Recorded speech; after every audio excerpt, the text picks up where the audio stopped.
JIS group কলকাতার নজরুল মঞ্চে তাদের ষষ্ঠ জেআইএস মহাসম্মান প্রদান করে গতকাল। এবছর জেআইএস মহাসম্মান প্রাপকদের তালিকায় ছিলেন নাসার বিজ্ঞানী গৌতম চট্টোপাধ্যায়, নৃত্যশিল্পী অভিনেত্রী পদ্মশ্রী মমতা শঙ্কর, তবলাবাদক পণ্ডিত তন্ময় বসু, ফুটবলার জোস ব্যারেটো এবং অলিম্পিয়ান হকি খেলোয়াড় গুরুবক্স সিং।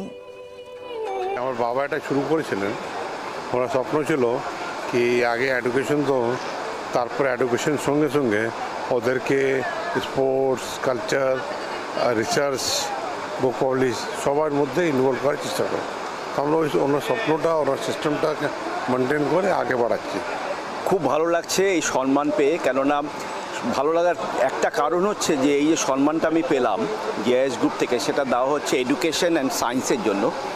আর যে আমাদের এডুকেশন হচ্ছে যে ফ্যাব্রিক অফ দ্য নেশন, এই যে জেআইএস গ্রুপ যে এডুকেশনের ওপর যে ইনভেস্টমেন্ট করছেন এটা খুব জরুরি।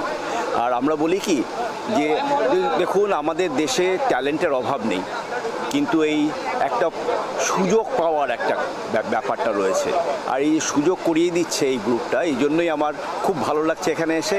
আই ফিল রিয়েলি হাম্বল এই অনারটা পেয়ে। জিআইএস থেকে আজকে যে অ্যাওয়ার্ডটা পেয়েছি, আমি একেবারেই ভাবতে পারিনি। এই অ্যাওয়ার্ডগুলো আসে এক একটা আশীর্বাদের মতো আমার কাছে, যে তখন মনে হয় কি আরও ভালো করতে হবে, আরও ভালো করতে হবে। কিভাবে ধন্যবাদ দেব আমি জানি না এই অ্যাওয়ার্ডের জন্য। ভীষণ খুশি লাগছে, অনেক ধন্যবাদ জানাচ্ছি জিআইএস গ্রুপকে। আমার অনেক কৃতজ্ঞতা জেআইএস গ্রুপকে for considering me for this award. আর আমার মনে হয় এখানে আসতে পেরে আমার অত্যন্ত আনন্দিত আমি।